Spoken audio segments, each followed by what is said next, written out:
Good afternoon. I know I'm a day late. I usually do my recipe videos on Wednesday, but I have a wine pairing tonight and I'm bringing the appetizer. It's a St. Patrick's Day appetizer, so I decided to wait till today. I also, though, yesterday made an Irish soda bread that came out really, really good, and I might just pop in this afternoon because I'm doing another one of those. But in the meantime, we're doing corned beef puffs. This is a really interesting recipe. So the first thing we're going to do is put glasses on because I can actually read. Did you check this out? Look at this. This is our bamboo tablet, and it holds our recipe so nicely. So the first thing we want to do is we want to process the corned beef and the green onions. It says you can do it either in the manual food processor or the food chopper. So I'm going to do it in the food chopper. So I already did half of it. I didn't think you needed to sit and watch me do all of it. So we are just cutting up some corned beef, and I just picked up 8 ounces of corned beef at the deli. That's what it tells you to get. So we're just gonna process that and put it in the bowl. The recipe called for 2 scallions, but I mean really 2 scallions. What's 2 scallions? And they're so little. Look at them. You need more than 2 of these. Oops, almost cut my finger on that one. Won't be the first time. So we're going to pop those. Let's put these in with this and see if it'll chop up a little bit better.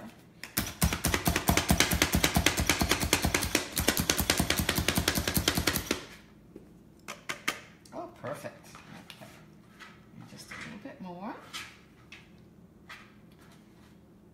So, of course, you know that this is absolutely fabulous for working out your frustrations when you've had a bad day.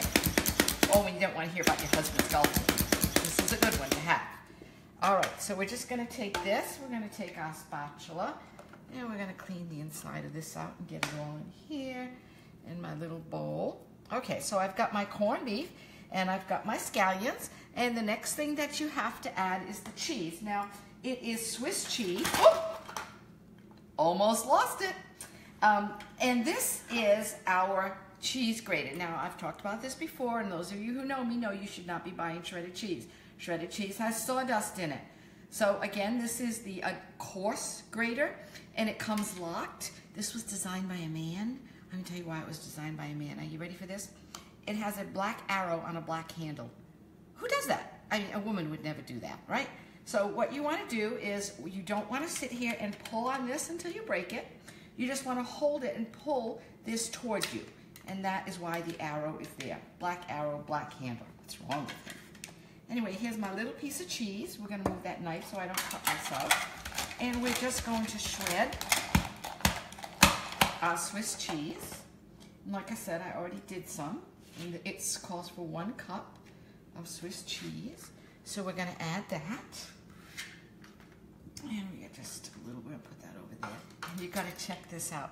I know a lot of you probably have the larger measure-all, which looks like this. It came in my kit. This one is 9 years old. I've had it forever. But this is one of the newer ones. Isn't that like the cutest little thing? So we just need 3 tablespoons. And believe it or not, this is Kathy measuring. I measured 3 tablespoons of mayonnaise. Boop! How cool is that? It's so terrific. I love these things. And then you need a tablespoon of Dijon mustard.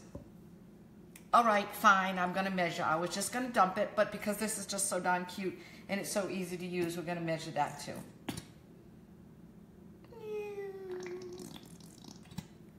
All right, and we're gonna add that in. Okay, so I just wanna make sure I've got everything. The corned beef, the onions, the cheese, the mayonnaise, and the mustard, and we have to mix that well. So we're gonna mix that all up. This is so good. I've made it one other time, and it's just a really, really neat, fun, fast recipe to bring. Now, for those of you, we're gonna work with crescent dinner rolls, okay? And you might not be aware of this, but crescent dinner rolls also come in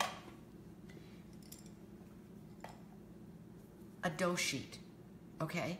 So for some recipes like this one, all right, you want the dough sheet. Now, if you can't find the dough sheet, because quite frankly, you can't always find it, but if you can't find it, you can always use the regular ones and just pinch the corners together.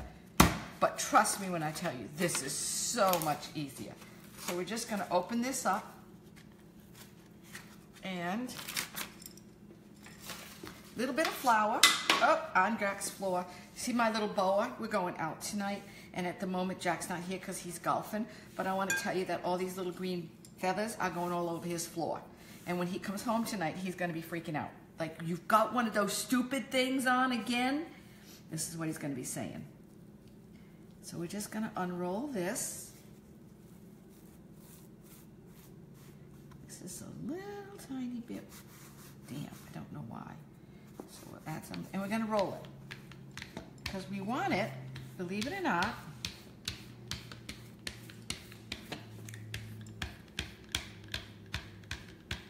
don't you just love our roller? I love this thing. So we don't want this, so we need a little bit bigger.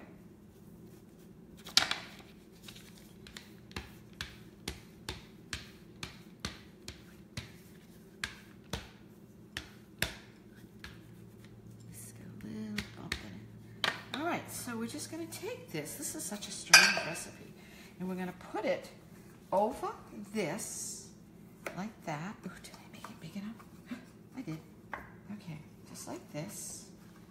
Okay, and then it says, so make sure you stretch it. Hold on. It says to take a plastic knife, which I'm not going out in the garage for it, and slice the dough crosswise and lengthwise. So actually you just want to make sure what you're doing is slicing the dough. So right through here, okay, and over here,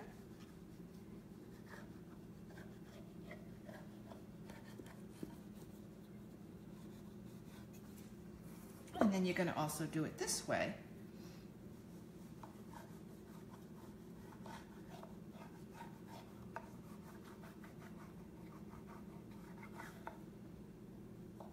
Plastic knife might have been a little bit easier. That's what happens when you read directions. They seem to know more than I do. Okay, and let's just do one more. I'm not going to fill all 24 of them. You don't need to do that. But when I do bake this up this afternoon, I'll take a picture of it and show you what it looks like. So we want to make sure that this is all mixed up really good.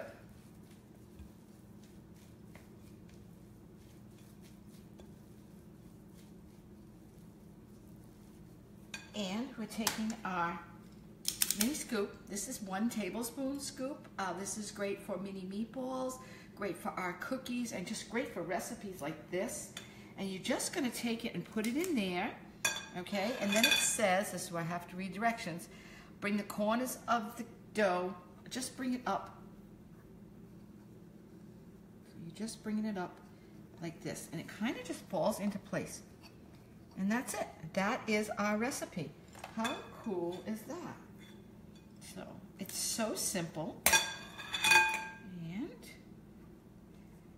I'm gonna, like I said, I'm not gonna do all 24 of them, but I will take a picture and I will have it on our Facebook page so you can see what it looks like when it's done.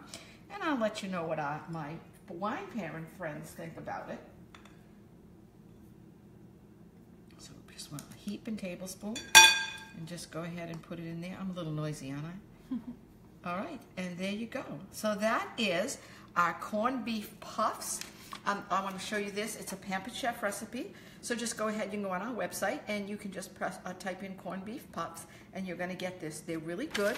They just bake in the oven for 11 to 13 minutes and boom. Your St. Patrick's Day recipe's all done. Have a great day. Stay sober.